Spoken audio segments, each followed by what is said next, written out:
This gentleman is going to destroy this city if he is elected. So hopefully they're able to get their collective heads around that. And Cuomo, I think at this point, just needs to go away, and people probably need to get behind Eric Adams or the Republican candidate.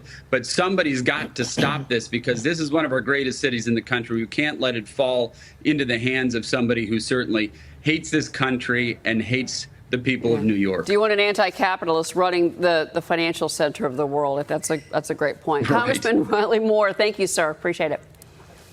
Who are buying what he's selling. There's another energy that's out there of a group of young people that are saying, hold on here. This is not what I believe in. And I believe that we could continue to come here and move up through the ranks. But that doesn't mean he's not dangerous, that his victory in the fall, should that happen, won't be terrible for New York City. Because he comes with some very pernicious heavyweight backing. That is, he is running as the selected candidate of the Democratic Socialists of America.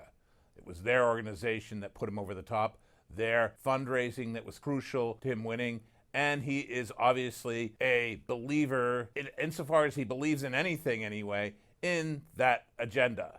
He's actually said in the past that he believes in seizing the means of production, which is pretty much about as Marxist as you get.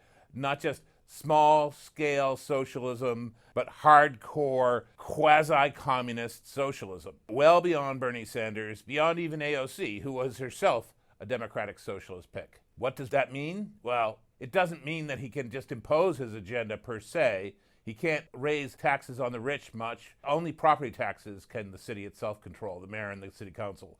You need the state to okay income tax hikes. But it does mean that he controls so much of city government. He controls the school systems. He controls the NYPD. Who does he put in charge of such major agencies? Does he put fellow Democratic Socialists?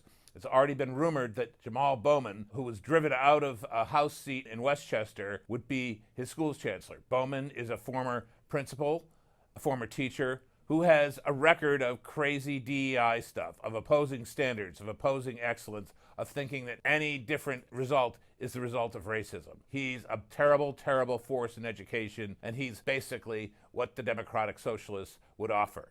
They talk all the same about equity and justice and oppression, so he fits right in. For the NYPD, maybe he'd take Tiffany Caban, another big DSAer, who ran for Queens DA, almost won, and is probably the closest the DSA comes to a policing specialist, although she specializes in being anti-cop.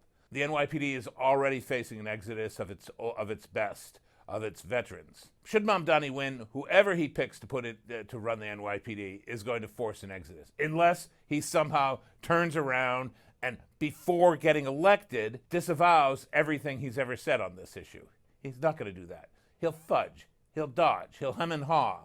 But in the end, Zohran Mamdani has nothing to offer but democratic socialism, plus, his head wave and his social media feed. There's nothing of substance that's good there. All the substance he carries with him is perilous for New York City. Let's hope he's defeated.